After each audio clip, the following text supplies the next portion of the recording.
नमस्कार। Between the lines with नुरंजन में आपका स्वागत है।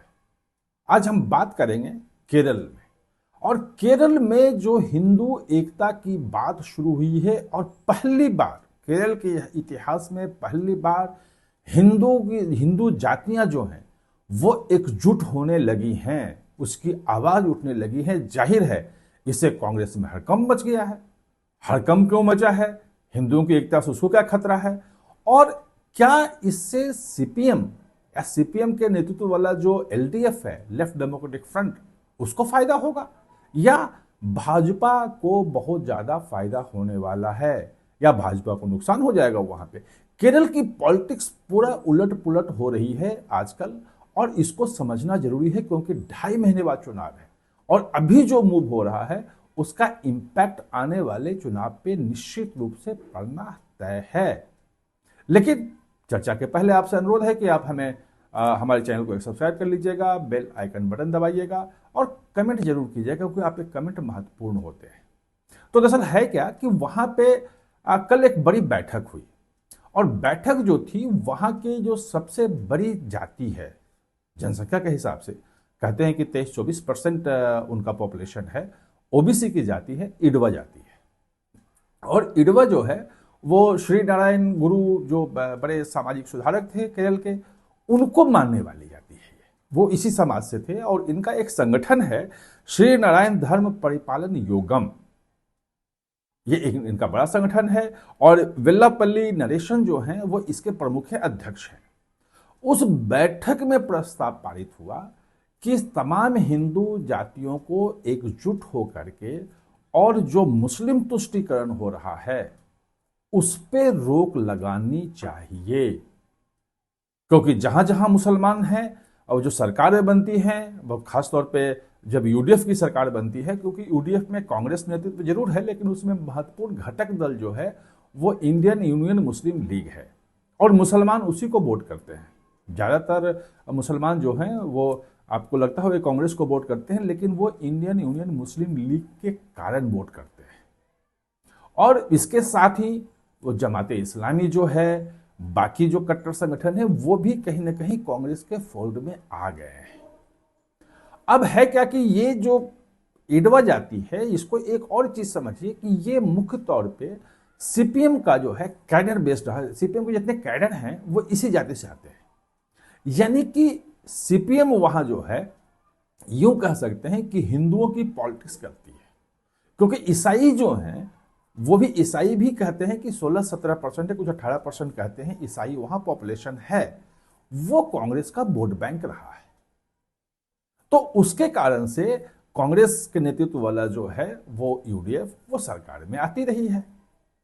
अब जो ये बैठक हुई है, बैठक में जो बात रखी गई है कि भाई एकजुट होना चाहिए हिंदुओं को, उसका इंपैक्ट ये है कि अब बात हो रही है कि जो दूसरी जो सबसे बड़ी हिंदुओं की जाति वहां पे है जो फॉरवर्ड क्लास में आती है वो नायर है। और नायर बड़ा इन्फ्लुएंशियल जाति वहां पे है। जो कांग्रेस के आप तमाम बड़े नेता देखेंगे वो नायर जाति से आते हैं।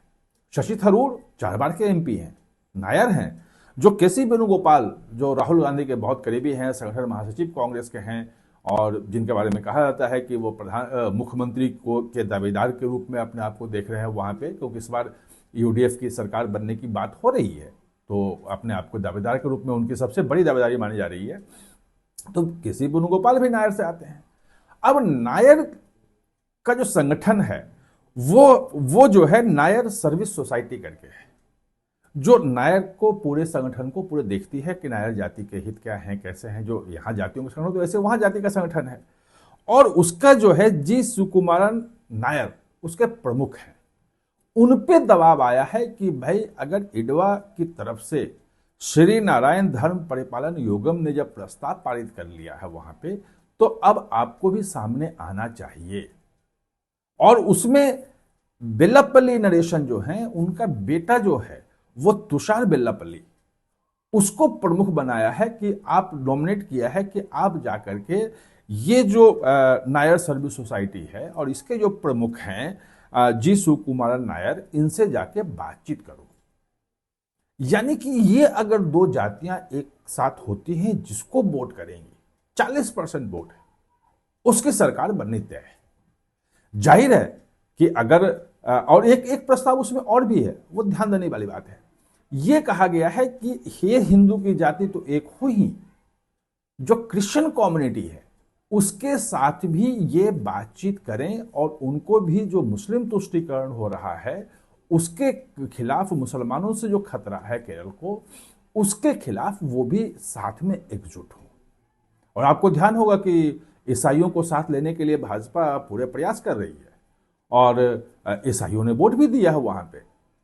वो खासतौर पे अभी जो नगर निगम का चुनाव है, एक ईसाई बहुल इलाके में भाजपा जीती वहां पे, क्योंकि ईसाइयों ने भाजपा को वोट दिया। और वक्फ जो कानून, जो संशोधन कानून आया, और उसमें जो ईसाइयों की संपत्ति जो थी वो पूरे के पूरे गांव को जो वक्फ संपत्ति घोषित कर दी थी, उसके खिलाफ एकजुट हुए थे, वो अपील की थी। लेकिन किसी ने, न सीपीएम ने मानी, न इन्होंने मानी, कांग्रेस ने मानी उनकी अपील। दोनों के सांसदों ने उसके खिलाफ वोट दिया। उन्होंने कहा था कि नहीं, वक्फ कानून में संशोधन जरूरी है कि मुम्बकम गांव जो है वो 600 एकड़ जमीन और पूरी की पूरी वक्फ संपत्ति घोषित कर दी। न उसको बेच सकते हैं वहां के किसान ईसाई हैं, और न उस पर लोन ले सकते हैं, कुछ नहीं कर सकते उस पर। तो वो एक तरफ आ रहा था। अब यहां पे जो पेच है वो समझने की जरूरत है कि ये फायदा सीपीएम को होगा, जो कोशिश कर रहे हैं विजन की तीसरी बार लगातार हम जीत जाए, या भाजपा इसमें ले जाएगी, बाजी मारेगी। भाजपा कोशिश करेगी कि सबरीमाला जो है वहां हिंदुओं के सबसे बड़े मंदिर हैं, अयप्पा सबसे बड़े देवता हैं, और सबरीमाला में जो सोने की चोरी हुई है, ईडी ने भी 2 दिन पहले छापा मारा है, एसआईटी वहां पे जांच कर रही है। जो मुख्य पुजारी वहां के हैं वो भी गिरफ्तार हुए हैं। जो त्रावणकोर देवासन बोर्ड जो है, जो सबरीमाला की देखभाल करता है, उसके अधिकारी भी गिरफ्तार हुए हैं। लेकिन हमला भाजपा ये कर रही है कि ये जो मंत्री, देवासन के मंत्री जो हैं विजयन सरकार में, वो पहले जो थे फर्स्ट टर्म में, अभी जो हैं, इन दोनों को बचाने के लिए छोटे लोगों को पकड़ा जा रहा है, क्योंकि इनकी मिली भगत है। और ईडी वहां गई है तो खैर उनकी भूमिका भी अब जांच होगी। और इसमें कांग्रेस का समस्या यह है कि देवासन बोर्ड, मतलब सबरीमाला को लेकर के वो उस ढंग से एग्रेसिव नहीं जा सकती। वो सीबीआई जांच की मांग कर रही है। कांग्रेस नेता कह रहे हैं कि इसकी भाई विजयन जो है वो भी वही करेंगे, बचाने की कोशिश कर रही है, जांच नहीं हो रहा है ठीक से, और सीबीआई जांच होनी चाहिए। लेकिन जिस ढंग से 10,000 दीप जलाए मकर संक्रांति पे भाजपा ने पूरे केरल में, कि जनजागरण कर रहे हैं हम सबरीमाला को लेकर, वो कांग्रेस नहीं करती। कांग्रेस के साथ इंडियन यूनियन मुस्लिम लीग है। और अगर आप राहुल गांधी या प्रियंका गांधी का प्रचार देखते होंगे वायनाड का, तो आपने देखा होगा कि वहां पे कांग्रेस के झंडे नहीं होते हैं, बाद में मुस्लिम लीग के झंडे भी नहीं होते हैं, क्योंकि मुस्लिम लीग का कहना है कि अगर आपने कांग्रेस का झंडा लगा दिया तो हमारे समर्थक आपको वोट नहीं देंगे। यानी कि मुसलमानों का वोट पाने के लिए कांग्रेस सबरीमाला के मुद्दे पे उतनी एग्रेसिव नहीं हो सकती जितनी भाजपा हो रही है। लेकिन उसका फायदा क्या भाजपा को मिलने वाला है?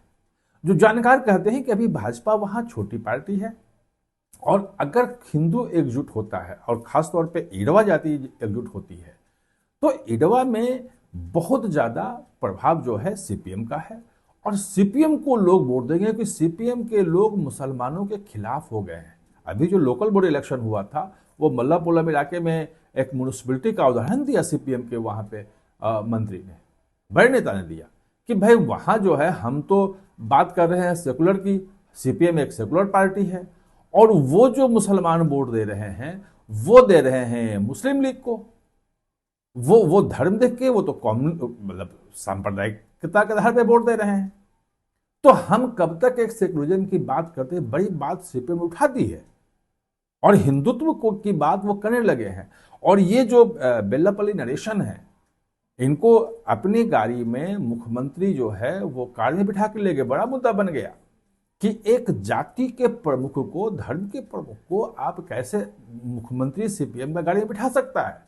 लेकिन सफाई दे के बिठाएंगे हम।